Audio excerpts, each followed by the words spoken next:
What's up everybody, Natalie here, and today I'm reviewing Chapter 3 of Vegan Propaganda by Earthling Ed. There is no such thing as a happy animal farm. One cold winter morning, Earthling Ed was outside of a slaughterhouse and a pig farmer pulled up with several pigs in his trailer. As the pig farmer waited outside, Ed started talking to him through his window. The farmer assured Ed that he loved his pigs and that their well-being was the most important thing to him. Ed asked if their imminent slaughter was the best thing for their well-being. The farmer looked at Ed, asked him to step back, and drove inside. The biggest disconnect between vegans and non-vegans is that vegans know the reality of animal farming. We know what the animals' lives are like. We know how they're killed. And we know that cruelty and abuse are not out of the ordinary, but they're the norm. In this video, you're gonna learn how the industry manipulates their public image and a little bit about what goes on behind closed doors. The UK has a couple animal welfare schemes called the Red Tractor and the RSPCA. The Red Tractor is the largest, and they're supposed to ensure that the animals are treated well throughout their entire lives. However, most people don't know that the RSPCA was set up by the National Farmers Union and is run by a lot of the big players in the industry. This means that the organization that's supposed to regulate the meat industry was set up by the meat industry itself. Is that really someone you want to trust? Workers at Red Tractor approved farms have been documented illegally electrocuting animals, stomping on them, breaking their necks, throwing them, and more. The RSPCA isn't much better. When they discuss farm animal guidelines, RSPCA Assured states that the options have to be commercially viable. So basically, the animal welfare is weighed against profitability, and profitability always wins. Non-vegans love to tell me that animal farming would be okay if we just did it the right way. If the animals had plenty of room to roam, nice housing, and got to live their entire lifespan. The problem is that everything that would make their lives better would hurt the bottom line. Animal abuse in the meat and dairy industry is systematic and unavoidable. There is no such thing as happy forcible impregnations, happy slaughters, and happy mutilations. This chapter goes through the animals' lives in the UK from birth to death and highlights the massive abuse along the way. The UK has some of the best animal welfare standards in the world. So when you read about the horror that's happening there, it really highlights how bad the meat industry is as a whole. One investigation by the Bureau of Investigative Journalism found that there were 9,500 animal welfare breaches in the UK from 2014 to 2016. That's about 13 every single day. And those are just the ones that were recorded. Some of the incidents included chickens being boiled alive, pigs being submerged in scalding hot water, and entire trucks of animals suffocating or freezing to death. 2017, Animal Aid investigated 15 slaughterhouses and found illegal practices in 14 of them.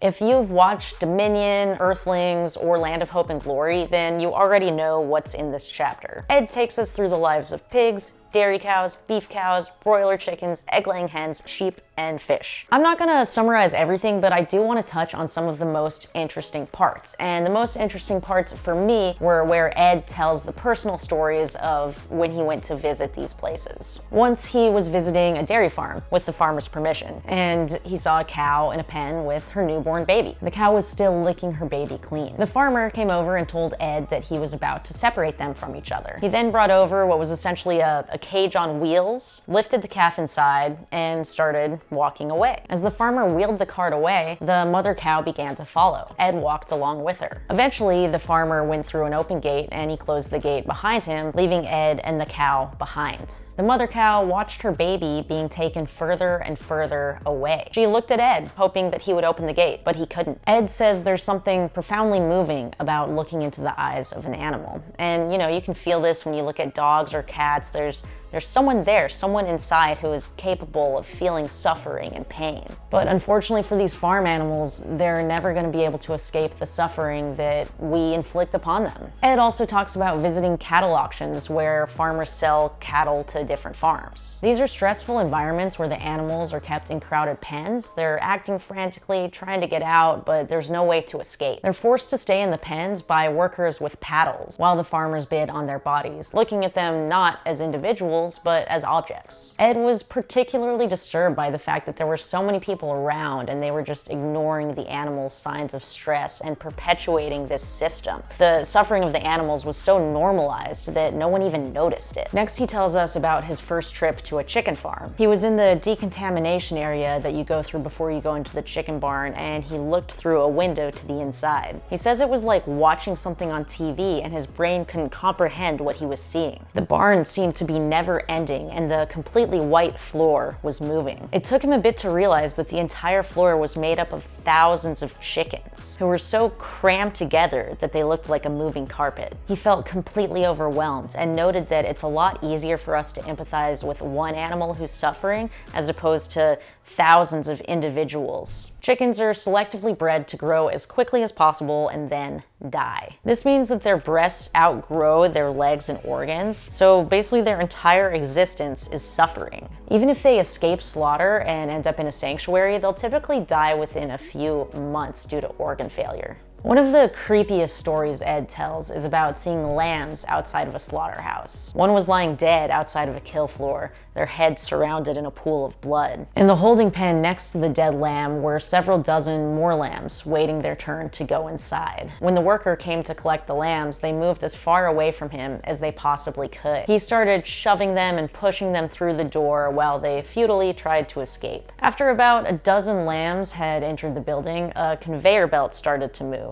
It began inside the building, but it carried objects through a hole to the outside of the slaughterhouse. After a few minutes, the skin of the lamb came through the hole and dropped onto the ground. Another one appeared, and another, and another. After the last skin emerged, a worker came to collect the skins to be sold for rugs. And the next dozen lambs were forced inside the slaughterhouse. Ed ends this chapter by talking about the human cost of these industries. From human slaves in the fishing industry to health problems caused by air pollution from factory farms, to the severe psychological trauma that slaughterhouse workers endure every single day. Ed mentions that he still gets flashback to the abuse that he's seen inside slaughterhouses and farms. If he sits quietly, he can hear the screams of pigs being gassed to death, a constant reminder of the animals he paid to kill before he was vegan. But for the slaughterhouse workers, this is their everyday reality. After I finished this chapter, it brought back a lot of the emotions I felt after watching Dominion: anger, sadness, frustration, and disbelief that we as humans can think that we're so smart and empathetic, but simultaneously pay for the most horrific violence toward the most innocent creatures on Earth. I used to think that there was a right way to raise animals for food, that they could be treated well and killed humanely. Now I know that that's just a fantasy. There is no right way to do the wrong thing, and killing animals when we don't need to will always be wrong. These industries know that people hate animal cruelty, and that's why they've sold us a lie. They tell us that they have high standards and good welfare, but unfortunately it's just not true. And if you don't believe me, I'll leave a couple links in the description so you can watch the footage for yourself. So there's a lot in this chapter that I didn't really touch on, and I think it's definitely worth reading, especially if you're someone who doesn't want to watch footage. I know some people